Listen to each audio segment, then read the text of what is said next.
Hi friends, welcome back to కేసీకా channel. నేను మీ హారిక. అందరూ ఎలా ఉన్నారండి? బాగున్నారా? ఈరోజు మనం చేస్తున్న రెసిపీ బెండకాయ పుల్లగూర అండి. ఇది రాయలసీమ కడప స్పెషల్ అండి.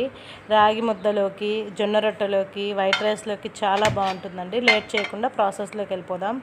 ఫస్ట్ కడాయి తీసుకొని సన్నగా చాప్ చేసిన బెండకాయలండి.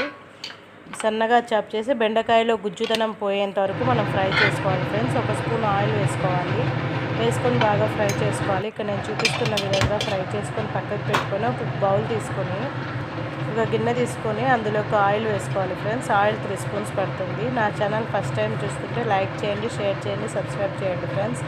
ఇది వేడివేడి అన్నంలోకి చాలా బాగుంటుందండి ఈ పుల్లగూర.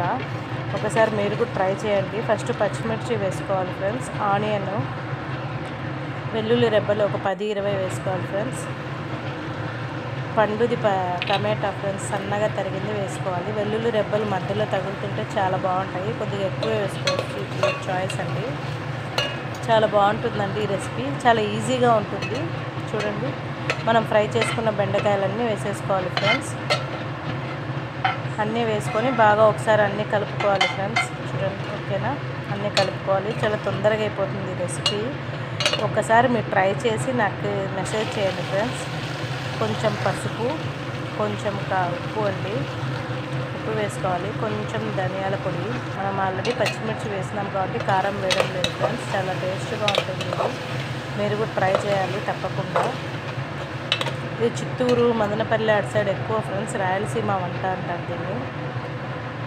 కొంచెం చింతపండు అండి, నానబెట్టుకున్న చింతపండు వేసుకోవాలి. ఫ్రై చేసి కొంచెం కొత్తిమీర దండిగా పడుతుందండి. వేసుకొని బాగా కొంచెం వాటర్ వేసుకోవాలి. ఎక్కువ కూడా అవసరం లేదు. బాగా కలుపుకొని బెండకాయలు కొంచెం పచ్చివాసన ఆల్రెడీ మనం వేపుకున్నాం కాబట్టి తొందరగా అయిపోతుందండి రెసిపీ మనకి. కొంచెం వాటర్ వేసుకొని బెండకాయలు ఉడికితే సరిపోతుంది. మామూలుగా బెండకాయలు పచ్చివే వేసుకోవచ్చు. పచ్చివే వేసుకుంటే లేట్ అవుతుంది ప్రాసెస్. ఇలా మనం ఉరికే ఫ్రై చేసుకున్నాం అనుకో జిడ్డుతనం అంతా పోయి తొందరగా ఉడికిపోతుందండి కూర కూడా.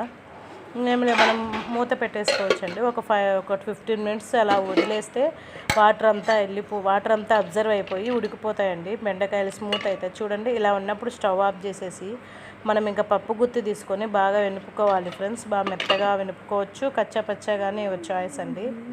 వెనుపుకొని తిరగమాత పెట్టుకోవాలండి. ఆయిల్ వేసుకొని ఆయిల్ కాగినాక ఆవాలు, ఎండుమిర్చి, కరివేపాకు ఆ 3 వేసి బాగా ఫ్రై చేసుకోవాలి ఫ్రెండ్స్. ఆనియన్ అవన్నీ నేనేం వేయడం లేదు, ఎందుకంటే ఆల్రెడీ అక్కడ ఆనియన్స్ అవి వేసినాము. ఆల్రెడీ నేను కచ్చాపచ్చాగా వెనుపుకున్నాను ఫ్రెండ్స్ పప్పు గుత్తితో, కాబట్టి ఆనియన్ అవేం వేయడం లేదు. చూడండి, అదే ఇలా వేసుకొని వేయడంలో తిని చూడండి, చాలా బాగుంటుంది. టేస్ట్ ఎప్పుడు మర్చిపోరు కూడా. తొందరగా అయిపోతుంది. మనకేం పెద్ద కష్టం అనిపించండి రెసిపీ. మనమైనా చేసేసుకోవచ్చు. హ్యాపీగా ఉన్న బెండకాయలు తెచ్చుకొని సన్నగా ఫ్రై చేసుకుంటే కడుపు నిండా తినచ్చు. ఉప్పు కారం ఉంటేనే అండి ఈ కూరలోకి, పచ్చళ్ళలోకి బాగుంటుంది. బెండకాయ పుల్లగూరలోకి ఉప్పు కారం కరెక్ట్గా పడితేనే, కారం ఉంటేనే బాగుంటుందండి. ఒకసారి మీరు ట్రై చేయాలి మరి తప్పకుండా. ఓకేనా అండి?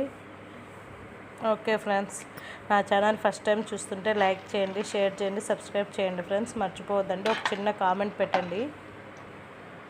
ఓకేనా friends? Okay, bye, take care, bye అండి.